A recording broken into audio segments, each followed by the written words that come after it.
Assalamualaikum teman-teman, balik lagi sama kita berdua yaitu aku Puspa Gandhi dan teman aku Gemma Lara Fahmi. Jadi kami berdua adalah mahasiswi program studi psikologi Universitas Muhammadiyah Kalimantan Timur angkatan 2018. Jadi kita berdua bakal ngomongin atau menjawab pertanyaan kebanyakan orang tentang tes intelijensi. Jadi tes intelijensi itu apa sih? Nah, jadi teman-teman, aku sama Puspa lagi LDRan gitu karena pandemi corona ini, jadi nggak bisa ketemuan. Puspa di kampungnya dan aku di kampung aku gitu. Makanya ini kita lagi sambil teleponan, sambil chit chat, nemenin kalian untuk meluruskan persepsi kalian tentang tes intelijensi itu. Mungkin beberapa dari kalian masih awam ya tentang tes intelijensi, dan sekarang kita di sini untuk meluruskan pandangan kalian supaya kalian lebih paham tentang tes intelijensi gitu. Oke, untuk pertanyaan pertama, apa sih tes intelijensi itu? Diambil dari kata intelijensi yang artinya kemampuan.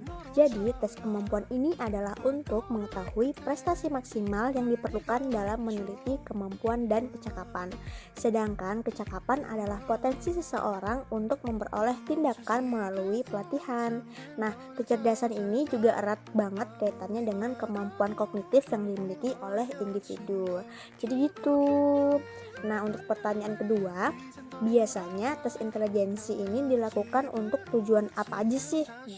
Bukan hanya untuk mengetahui IQ, tetapi juga bisa untuk seleksi calon siswa atau mahasiswa. Nah, bisa juga untuk informasi diagnosa kesulitan belajar, bahkan bisa untuk pengelompokan murid-murid berdasarkan IQ-nya. Jadi gitu teman-teman.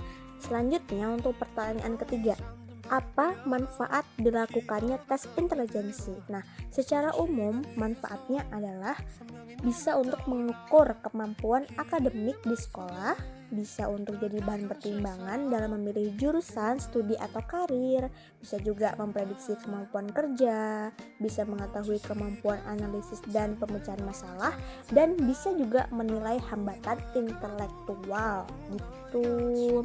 Nah, untuk yang keempat, siapa saja nih yang bisa melakukan tes intelijensi? Nah, yang bisa melakukannya ini adalah oleh psikolog untuk testernya, dan bisa untuk seluruh individu itu untuk testingnya dari usia 4 sampai lansia. Jadi gitu teman-teman, jadi jangan sampai salah ya. Nah, untuk pertanyaan kelima adalah apa saja nama alat tes intelijensi yang biasa digunakan di Indonesia? Di sini ada tes Binet, WISC, IST, SBM, TPM, CEVIT, WISE, dan CPM. Begitu teman-teman. Nah, tadi itu yang dijelaskan sama Puspa, dan sekarang Emma mau menjelaskan tentang beberapa informasi untuk teman-teman ketahui. Yang pertama, nggak semua alat tes intelijensi itu bisa menghasilkan skor IQ, tapi ada beberapa yang hanya berupa kategori IQ. Kategorisasi nilai IQ itu ada yang jenius, sangat cerdas, cerdas, di atas rata-rata, rata-rata, di bawah rata-rata, rendah, dan cacat mental. Dan untuk teman-teman yang ada di bawah rata-rata nggak perlu risau, karena seperti yang kita ketahui, kecerdasan itu nggak melulu perkara kecerdasan akademik, tapi juga ada 9 jenis kecerdasan lain seperti kecerdasan spasial, kecerdasan linguistik, kecerdasan musikal, dan lain-lain, dimana hal ini bisa sangat menguntungkan buat kita. Jadi sebenarnya kita semua ini cerdas teman-teman, hanya saja kecerdasan kita beraneka ragam, dan hal ini juga pasti punya sisi kurang dan lebihnya masing-masing. Yang kedua, informasi tentang harga tes intelijensi. Jadi, harga tes intelijensi sampai dengan laporan hasil biasanya dimulai dari harga 200.000 sampai 350.000. Perbedaan tarif biasanya tergantung pada kelengkapan alat, kelengkapan hasil laporan, daerah pemasaran, dan kualifikasi psikolog yang melakukan tes sebagai tester, sehingga masyarakat nggak lagi tertipu dengan harga tes intelijensi yang murah meriah, tapi psikolog yang melakukan tes bukanlah psikolog yang kompeten, yang berkualifikasi, atau seorang profesional. Nah, yang ketiga, mengenai kerahasiaan data klien.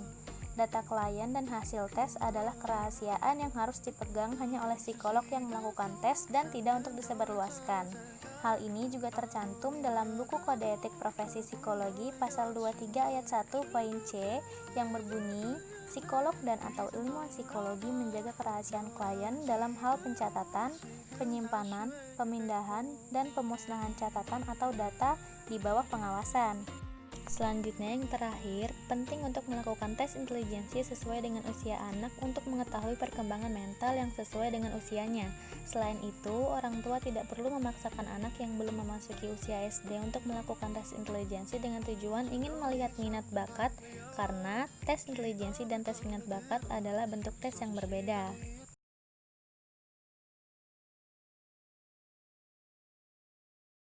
Hasilkan skor IQ, tapi ada yang hanya berupa kata guru IQ. Nah, kan aku kata guru, aku ngomongnya 1000 sampai dengan 350.000. Perbeda nggak suka. 9 kecerdasan yang ada di alah sok ngomong kowe alah.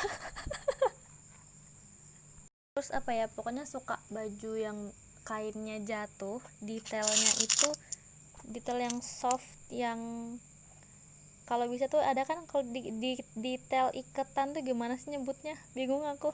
Sama baju yang aku tahu yang kayak baju yang kayak sweater yang warna oranye itu berarti oranye itu kan ada iketannya. yang mana sweater kan? Oranye aku punya ke sweater oranye mana nggak inget. Kan tahu nak sepatu keren nggak kalah sama rendah, makanya jangan sombong ya. Jangan sombong loh semua.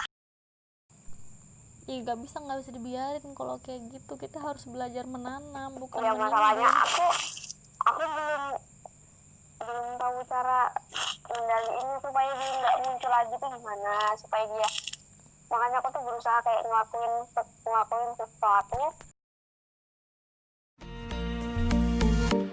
아무리 힘껏 닫아도 다시 열린 서랍 같아 하늘로 높이 날린 널 자꾸 내게 되돌아와 힘들게 삼킨 이별도 다 그대로인 걸 수없이 떠는 길 위에서 난 너를 발견하고 비우려 했던 마음은 또 이렇게 너로 차올라